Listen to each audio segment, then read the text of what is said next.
OGaccountability.com. But, we were saying a lot of people aren't raised that way.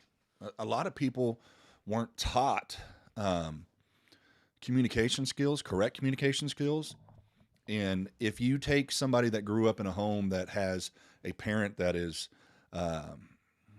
anemic in some areas, I'll say it that way, that they're not good at communicating or they have anger issues, those carry on. Those carry on. And if you're not raised in a happy home, you grow up and maybe you get around some people and you're like, people live like this? People actually tell each other they love each other and they hug each other and they like, what is this? Yeah. That's sad. It is. Well, it's, I would call it a direct failure because you're right. Well, socially, like we're in 5th generation warfare right now, which means that the broken people are products of broken people who were probably products of other broken people. And then when you combine that with all the social influences intentionally being directed to make people weaker and dumber and, all that kind of stuff is what you get. But I think, going back to what I was saying earlier about, this coaching endeavor that I've launched, it's starting with fitness stuff. And I'm so excited to be doing that because I'm great at it. And I genuinely can help people look and feel so much better than they ever have. But I'm starting to realize the more I think about like my program and how I want to refine it and make it better and all that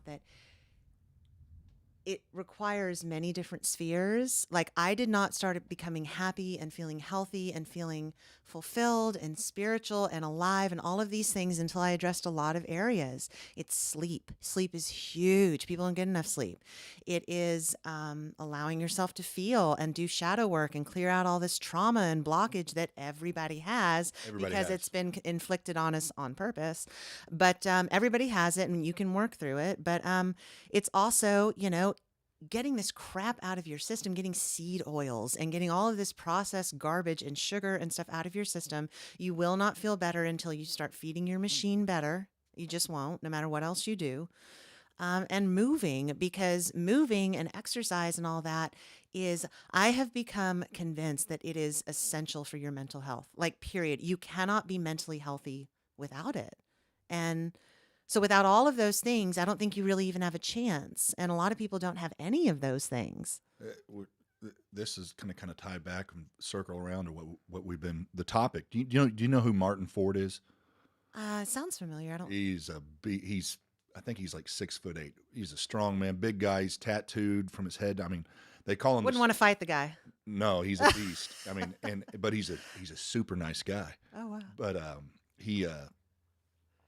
he put something online on his page that talked about his meal for the day, and he read off everything he ate. And he said, "Doesn't sound too appealing, does it? ... It's not. I eat to live. I don't live to eat. And the things I'm putting in my body is nothing but fuel." Now, when we're talking about joy, some of us get joy. You get joy out of food. I get too much joy out of food. That's why I go to the gym, because I'm a fat kid trapped in a fit body. You get the epic cheat meals, and you're driving all over the place, driving to Chapel Hill, getting this and going. They have the best kolaches and bakery ever. But that is one thing that mutually brings people happiness is food. Because it taps into the most primitive parts of your brain is why. And food addiction is worse in some ways than other addictions. I've often thought that because you really can't hide a really bad addiction no matter what it is for too long. But food addiction, you really can't hide. They wear it on the outside and get shamed and judged for it. I'm not a big sweet eater. You'll hardly ever find sweets in our home. But if you bring a box of zebra cakes or Christmas cake, the little Christmas tree cakes, good. If you bring a box in the house, I will eat the whole thing until they're gone. I'll just open one after another. Christmas trees are good. I don't blame you. They're awesome. And then now you know it brings me joy. There's a recipe where you take Christmas cake, the little Christmas trees, and you smash them up, and you mix it with whipped cream and something else, and you make a dip, and you use animal crackers. Okay, we're done. Let's go make the dip. Let's go make the dip. But I can't emphasize this enough, and dealing with people day in and day out for years. If you are genuinely unhappy, I mean, genuinely unhappy, and I'm not talking about I didn't get the new car, I didn't get the shoes, and I'm unhappy. No, I'm talking about you're genuinely, you need to look at your environment and find if the people you're sitting with are negative towards your productivity, you need to find a different table. You need to find a different room. And one of the big things in my malfunction is I can be happy in a lot of other areas, but I have just a very few areas in my life where they're like it's not a wall. There's a wall and a whole arsenal to where I there's certain areas I don't go to, and I realize those are the areas I need to work on. Those are the areas that I really need to plug into. But a lot of times we kind of push towards what we're good at. I mean, it's human nature to take the path of least resistance. Yeah. But, one of my favorite concepts of, Christian concepts is the whole the path is narrow that leads to, the other path is wide. You be that find it. Yes. So you're going to find it. I certainly intend to be the person that I think I have found it, but I strive to walk it. It's not the easy path, but it's the worth it path. God, the view is amazing. And when you get confident and comfortable with yourself, that is the biggest part. When you're confident and happy with self, what you do, unless you're hurting yourself, shouldn't matter to me, because I realize I'm responsible for my own happiness. You're responsible for your own happiness. And I think we've gotten to a generation right now where everybody thinks, no, you are responsible for my happiness. So you better think like me, talk like me, don't say anything I disagree with, and let me be in my happy place. That's not how life works. Well, they've been lied to about happiness. Like, now that you never thought about it this way, but now that you say that, this is exactly really what it is. They've been lied to about happiness.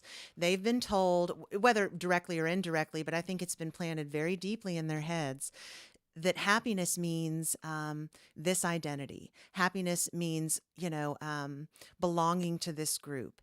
It's all identity based, and it's all us versus them based as well. So it's kind of this power driven mindset, like selfish way of thinking, that none of it stems from the things that actually cause happiness, which which aren't those things. I had a conversation. It's probably been about 8 months ago. And my response, sometimes I've got this issue to where if I have a thought, sometimes it just comes out. And I was sitting talking with somebody, and they're very, very successful. Um, we use that term very loosely. Okay, let me say it like this: they're financially sound. They're well resourced. Because what is success? I've used that story, and I said it in here. I remember going to the Humble Cook-Off years ago, people $1 million setups, and there was a dad with his two sons on a little smoky grill in a tent cooking all night long, and they won first place brisket at a cook-off where they had people there with endless resources. Happiness isn't dictated on the grandiose, it's in the small things. And he sat out there with his two boys and proved to those two boys, hey, we don't have all this stuff, but you're still a contender. Yes. So I had this conversation with somebody, and so we say success. They're successful. You can be a billionaire. You can have kids that hate you. You have no fellowship with your kids. Your spouse dislikes you. Are you successful? You can. Well, I agree that that's not success. So what do we measure success? So I'm talking with this person, and they begin to tell me that their job and their lifestyle dictates the type of person they can date or marry.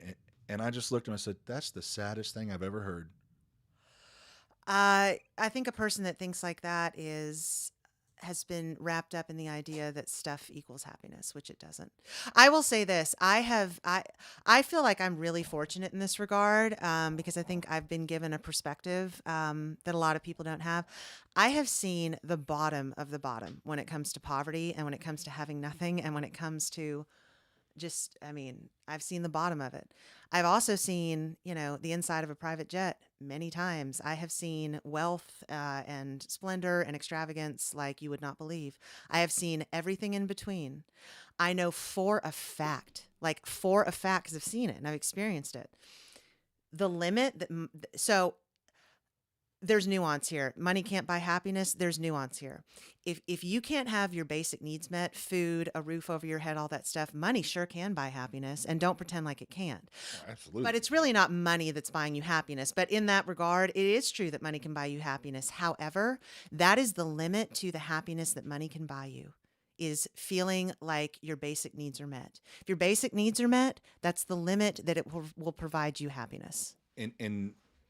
And some people, money is what makes them happy. This is just my thought process. This is me. Got two people sitting here. This guy's a millionaire and this guy's not.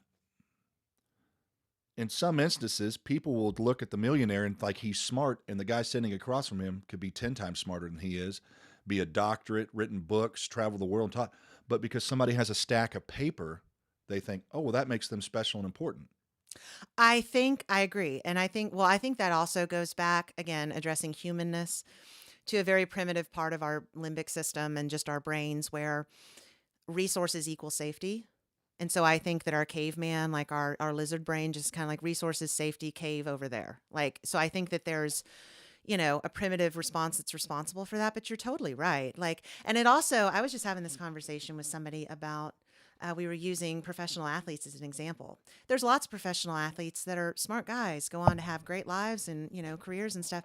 There's a lot of them that don't understand that you have a window of earning opportunity here, and you can't buy all those Ferraris, and you can't afford those 3 houses, and you can't, they're not good with money at all. So in the hands of someone like that, what kind of security is money? It's none at all. Not at all. Easy come, easy go. Exactly. So, And getting happy. I have some people, and I want to be careful because I never want to name names, so that's why but I watched this woman, late 50s, maybe early 60s. She joined a CrossFit gym. That's tough. This woman could barely bend over to tie her shoes. Fast forward a year later, she is a ball of energy. She is happy. Not only is she picked up healthy habits, but her whole paradigm has shifted and changed because she got out of her comfort zone and joined something she had no clue. And most of the time, people don't join things or start new things because they don't want to look foolish. But she has completely changed everything. And you get around her, and she's just happy, and it's like, wow. And I like being around people like that. I like being around people that make you feel good when you get around them. Well, and I like people. I love people. I hate people. I'm kidding.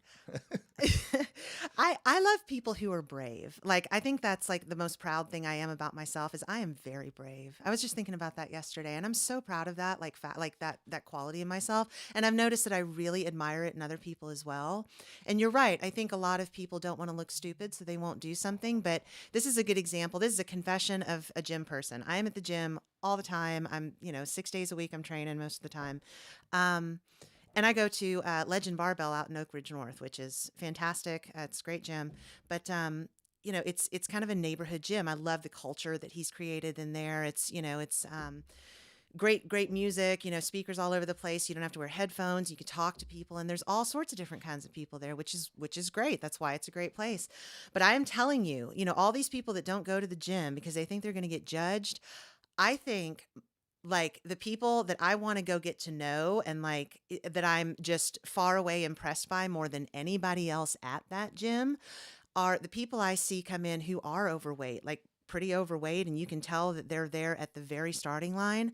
You badass. Are you kidding me? Applaud people are not judging you. Anybody who's judging you, maybe I've never met them. I've never met one person who does that. I've never met one person who's judged anybody from Me either. And if they are, you don't need that person anywhere near you anyway. But I personally think you're the greatest person at the gym because that does take guts, and you don't care, and you're there anyway. Do you know who? Have you ever heard of Joey Swole? I think I've heard that name. He does. There's a generation of people that will record people at the gym and make fun of them. Well, he will go find your video and he does a deal and corrects you. And what I really like about him is he always records to where you just see his, you don't see all of them. This guy is a beast. Like, he is beyond huge, but he's teaching people about etiquette and life and being kind to people, and the people in the gym that their journey's at a different place than you are. You should be like, hey man, it's good to see you. And you're like, you know, good, good for you for being here. Yeah, and I will say, like, it's just a metaphor, the overweight person at the gym. That could apply to so many things. You're not good at, I'll personal confession, I need to do yoga because I do lift weights so much, and it's great to do, maybe an hour once a week for stretching purposes.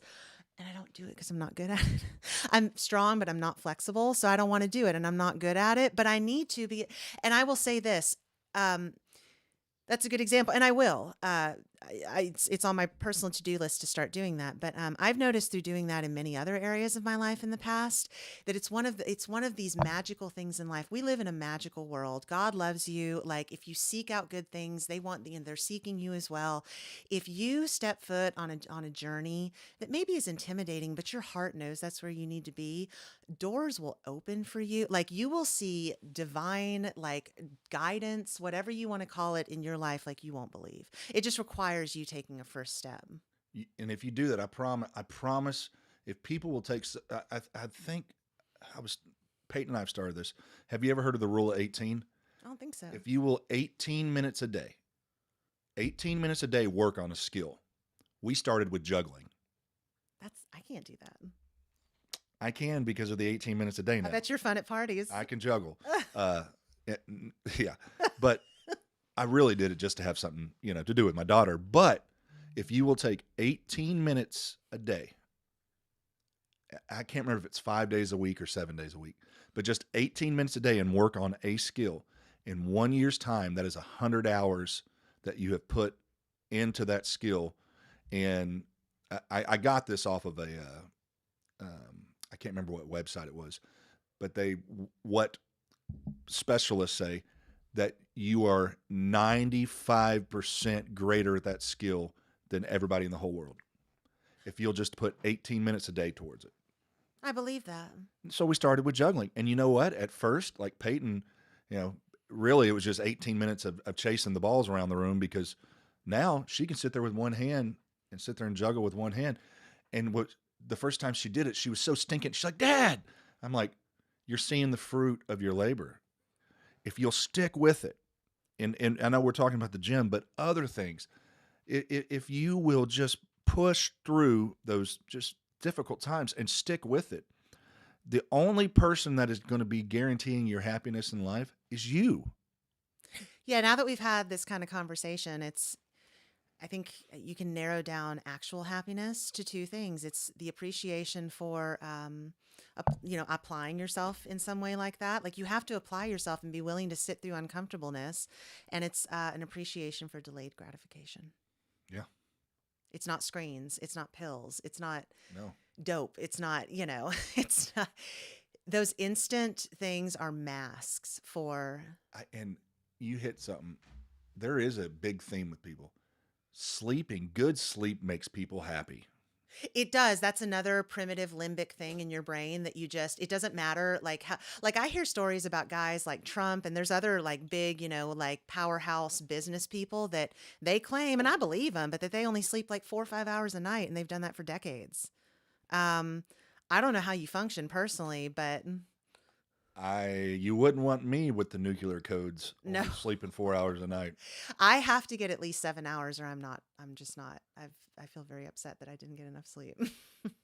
I go to bed between 8 and 9 every night. Me too. And when I stay up past that, I can tell the next day.